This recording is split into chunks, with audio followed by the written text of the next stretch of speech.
तो आज हम लोग लाइट में आगे क्वेश्चंस को सॉल्व करते हैं जो कि पुराने सालों में पूछे गए हैं। तो देखो क्वेश्चन नंबर 16 क्या दिया हुआ है। A ray of light starting from air passes through medium A of refractive index 1.5 enters a medium B of refractive index 1.33 and finally enters a medium C of refractive index 2.42. If this ray emerges out in air from C, then for which of the following pairs of the media the bending of the light is least? तो light की bending किस पे depend करती है? Refractive index पे depend करती है। तो आप देखिए किस पेयर के लिए रिफ्रैक्टिव इंडेक्स लीस्ट है। तो ये आपका ए और बी के लिए हुए, तो आपका कौन सा ऑप्शन करेक्ट हो जाएगा? Option B is correct. अगले क्वेश्चन की तरफ चलते हैं हम लोग। उन्होंने बोला which of the following can make a parallel beam of light when light from a point source is incident on it. यदि पॉइंट सोर्स से लाइट यदि हमारी इंसिडेंट होती है तो इनमें से कौन सा आपका पेयर है जो कि लाइट को पैरेलल कर देता है? तो हमारा कौन सा ऑप्शन हो जाएगा? ऐसा करता है हमारा कॉनकेव मिरर और कॉन्वेक्स लेंस। तो ऑप्शन ए इज करेक्ट। हम लोग अगले क्वेश्चन की तरफ चलते हैं। उन्होंने बोला for the diagram shown according to the new Cartesian sign convention the magnification of the image formed will have the following specification. तो हमें मैग्निफिकेशन की बात करनी है कि मैग्निफिकेशन कैसा होगा। मैग्निफिकेशन क्या होता है? M is equals to size of the image upon size of the object. तो देखो हमें क्या दिया हुआ है फर्स्ट ऑप्शन में। फर्स्ट में दिया हुआ हमारा कि sign positive value less than 1, sign second option sign positive value more than 1, C में sign negative value less than 1 और डी में sign negative and value more than 1। तो यहाँ पर देखो जो आपका ऑब्जेक्ट है वो पोल और फोकस के बीच में रखा हुआ है। तो इमेज कैसी बनेगी? इमेज बिहाइंड द मिरर बनेगी और वर्चुअल एंड इरेक्ट बनेगी एंड मैग्नीफाइड बनेगी। तो हमारा कौन सा ऑप्शन करेक्ट हो जाएगा? Magnification will be greater than 1 and it will also be positive. तो option B is correct. Option B आपका यहाँ पर करेक्ट हो जाएगा। अगले क्वेश्चन की तरफ चलते हैं। क्वेश्चन नंबर 19 जो क्या दिया है, consider 3 indices of refraction glass 1.52, air 1.0003, water 1.333। Based on the refractive indices of these materials arrange the speed of light through them in decreasing order. तो इसमें आपको क्या ध्यान रखना है बेटा कि जिसका रिफ्रैक्टिव इंडेक्स उतना ज़्यादा वहाँ पर स्पीड ऑफ लाइट उतनी ही कम। तो जो आपकी स्पीड होती है it is inversely proportional to refractive index. तो सबसे कम रिफ्रैक्टिव इंडेक्स किसका है? एयर का है। तो एयर में सबसे ज़्यादा स्पीड होगी, इसके बाद वाटर में होगी और सबसे लीस्ट होगी हमारी ग्लास में। तो पहले एयर फिर वाटर फिर आपका ग्लास। तो यहाँ पर कौन सा ऑप्शन करेक्ट हो जाएगा? Option C is correct. Next question देखते हैं हम। क्वेश्चन नंबर 21 क्या दिया हुआ है? The image formed by a plane mirror is. तो प्लेन मिरर से कैसी इमेज बनती है? प्लेन मिरर से जो इमेज बनती है it is behind the mirror and of the same size of the object as well as virtual. तो ऑप्शन यहाँ पर कौन सा करेक्ट हो जाएगा? Option B is correct. Next question, question number 22 देखो क्या दिया है। The angle of incidence from air to glass at the point O on the hemispherical glass slab is. तो आप यहाँ पर ओ पॉइंट पर ध्यान दोगे तो यहाँ पर लाइट कैसे बिल्कुल सीधे जा रही है, मतलब यहाँ पर लाइट की कोई बेंडिंग नहीं है। ऐसा कब होता है? जब आपका नॉर्मल इंसिडेंस है। यदि नॉर्मल इंसिडेंस है तो क्या हो गया? एंगल ऑफ रिफ्रैक्शन कहाँ से मेजर की सॉरी एंगल ऑफ इंसिडेंस हमारा कहाँ से मेजर किया जाता है? नॉर्मल से किया जाता है। तो लाइट ऐसे इंसिडेंट हो रही है तो अब ये सी बात वहाँ पर एंगल ऑफ इंसिडेंस कितना हो जाएगा? 0। तो ऑप्शन बी इज करेक्ट।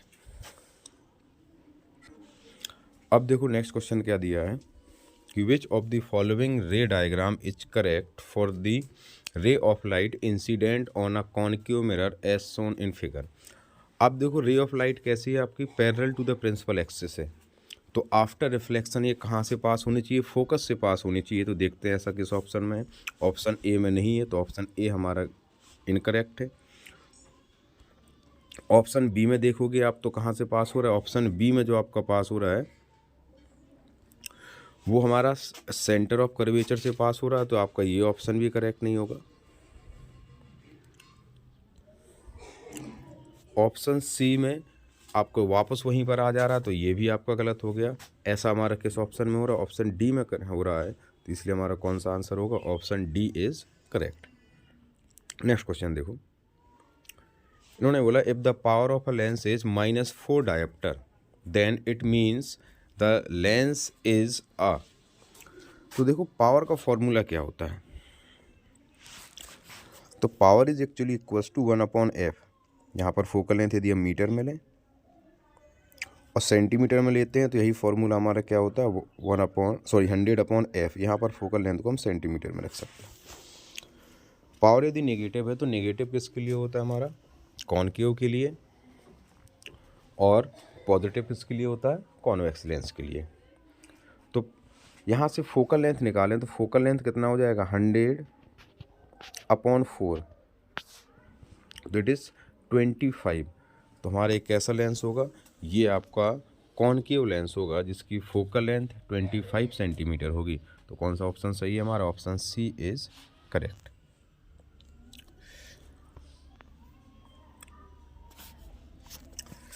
अब क्वेश्चन नंबर 25 देखो, दिया हुआ है the image shows the path of light travelling through a glass slab. तो ग्लास स्लैब से हमारी लाइट हो रही है। इन्होंने बोला what causes the ray of light to deviate from its original path. तो जो लाइट में आपका ये डेविएशन हो रहा है, ओरिजिनल पाथ देख सकते हो आपका डॉटेड लाइन से रिप्रेजेंट किया हुआ है, बट ऐसा पाथ नहीं है जो डार्क लाइन से रिप्रेजेंट कर रहा है, ऐसा पाथ है। तो ये पूछना चाह रहे हैं कि ऐसा किस वजह से हो रहा है। ऑप्शन ए हम देखते हैं क्या दिया हुआ है, change in the amount of light, गलत है। Change in the direction of wind flow, ये भी गलत है। Change in the temperature of air, ये भी सही नहीं है। Change in the density of the medium, बिल्कुल सही है। एक्चुअली जिसका रिफ्रैक्टिव इंडेक्स ज़्यादा होता है उसको हम बोलते हैं ऑप्टिकली डेंसर मीडियम है, और जिसका रिफ्रैक्टिव इंडेक्स कम है तो उसको हम बोलते हैं ऑप्टिकली रेयरर मीडियम। तो यहाँ पर ऑप्शन डी इज करेक्ट। देखो अगला क्वेश्चन क्या दिया है कि small bulb is placed at the focal point of a converging lens when the bulb is switched on the lens produces. Focus पे रखा हुआ है तो इससे रेज ऑफ लाइट जो निकलेंगी आफ्टर रिफ्लेक्शन कैसे पास होंगी हमारी, आफ्टर रिफ्लेक्शन कन्वर्जिंग लेंस से पैरेलल बीम ऑफ लाइट होंगी। तो हमारा इसमें कौन सा ऑप्शन करेक्ट हो जाएगा, option C is correct. Question number 27, number 27 देखते हैं अब, in torches search light and headlight of the vehicles the bulb is placed between the pole and focus of the reflector, नहीं, very near to the focus of the reflector.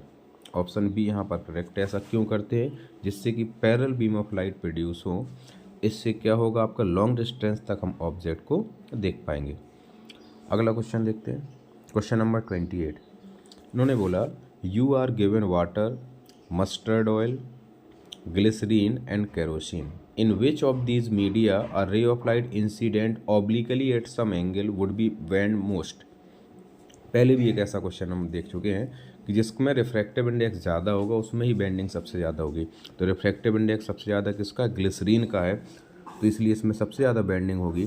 तो option D is correct. अब देखो question number 29। इन्होंने बोला rays from the sun converge at a point 15 centimetre in front of a concave mirror. तो आपका एक concave mirror दिया हुआ है, लाइट हमारी कहाँ से आ रही है, लाइट हमारी आ रही है सन से। Where should an object be placed so that the size of its image is equal to the size of the object। तो ऐसा कब होता है, जब ऑब्जेक्ट आपका सेंटर ऑफ कर्वेचर पे रखा हुआ है। तो सेंटर ऑफ कर्वेचर पर रखा हुआ है, तो सेंटर ऑफ कर्वेचर की पोल से डिस्टेंस क्या होती है, 2 टाइम्स दी फोकस होती है, तो 2 इंटू एफ कर दो तो आंसर हमारा क्या हो जाएगा 30 सेंटीमीटर। 30 सेंटीमीटर वो भी कैसा, नेगेटिव में आएगा, इन फ्रंट ऑफ द मिरर होगा, तो हमारा ऑप्शन कौन सा करेक्ट हो जाएगा, option A is correct, 30 centimetre in front of the mirror. जो क्वेश्चन नंबर 30 क्या दिया हुआ है, the magnification produced by a rear view mirror fitted in the vehicles. आप देख सकते हैं क्वेश्चन बहुत बार रिपीट हुआ है। तो अब ये बताओ आपको, जो मिरर रियर व्यू मिरर होते हैं व्हीकल्स में, उसमें कैसे दिखाई देंगे हमारे, इसमें जो आपके दिखाई देते हैं ऑब्जेक्ट बहुत ही छोटे दिखाई देते हैं कंपेरेटिवली टू देयर साइज, इसलिए हमारा कौन सा ऑप्शन करेक्ट हो जाएगा, option A is correct, magnification is less than 1, क्योंकि आपकी डिमिनिश्ड इमेज बनती है।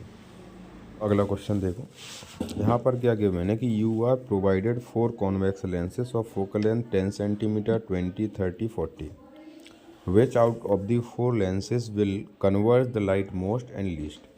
तो आप लोगों को याद हो तो पावर की डेफिनेशन ही क्या होता है, it is the ability to converge और diverge the light incident on it. तो जिसका पावर जितना ज़्यादा होगा वो उतना ही ज़्यादा आपकी लाइट को बेंड करेगी, और जिसका पावर कम होगा वो उतना ही कम करेगी। तो पावर हमें पता है, पावर क्या होता है, पावर इज एक्चुअली 1/f। तो फोकल लेंथ जिसकी कम है उसका पावर ज़्यादा होगा, और जिसकी फोकल लेंथ ज़्यादा होगी उसका पावर कम होगा। तो देखो फोकल लेंथ 10 सेंटीमीटर है, तो ऑब्वियसली बात है इसका पावर सबसे ज़्यादा होगा, तो it will bend the light most, बिल्कुल सही है। और 40 सबसे कम फोकल लेंथ, सबसे ज़्यादा फोकल लेंथ है, तो इसका पावर सबसे कम होगा, तो ये सबसे कम लाइट को बेंड करेगी। तो हमारा ऑप्शन कौन सा करेक्ट हो जाएगा, ऑप्शन ए इज करेक्ट। अब देखो अगला क्वेश्चन, इन्होंने बोला a student focus the image of a candle flame on a white screen using a convex lens. तो हम कुछ सिचुएशन देख लेते हैं। सपोज ये कॉन्वेक्स लेंस है, यहाँ कहीं हमारी स्क्रीन है। He noted the position of the candle screen and lens as under. तो कैंडल सपोज ये है यहाँ पर, तो कहीं यहाँ पर हम ओरिजिन मान लेते हैं, कहीं पर भी मान लेते हैं ओरिजिन है यहाँ, सॉरी ये आपका ओरिजिन है। तो ने बोला position of the candle is 26 centimetre, तो ये जो डिस्टेंस है आपको 26 गिवन है। Position of the convex lens is 50 centimetre, तो ये डिस्टेंस आपको 50 गिवन है। And the position of the screen is 90, तो ये आपको डिस्टेंस 90 गिवन है। अब हमें बताना है कि इसमें से कौन सा करेक्ट है, which of the following shows the correct value as for the sign convention. Object की डिस्टेंस की बात करें तो बेटा ये u हो गया, ऑब्जेक्ट इज इन फ्रंट है, u की वैल्यू क्या होगी 90 माइनस 26। 90 माइनस 26 का मतलब क्या हो गया -24, तो u हमारा यहाँ पर -24 हो गया। इमेज स्क्रीन पे बननी है तो ये डिस्टेंस कितनी हो जाएगी, तो 90 माइनस 50, तो जो आपका इमेज की पोजीशन इट इज़ एक्चुअली +40। अब फोकल लेंथ और निकालनी है, तो फोकल लेंथ हम क्या करें, तो लेंस फॉर्मूला अप्लाई कर दें, 1/v minus 1/u is equals to 1/f। तो इसके बाद आप यहाँ पर देखिए कि ये कितना हो गया हमारा 8/120, तो हो गया हमारा फोकल लेंथ इज एक्चुअली 120/8, तो कितना आ जाएगा 15 सेंटीमीटर। तो फोकल लेंथ कितना हो गया हमारा 15 सेंटीमीटर। तो हम देख लेंगे हमारा कौन सा ऑप्शन मैच कर रहा है, तो option C is correct, option C यहाँ पर क्या हो जाएगा, करेक्ट हो जाएगा।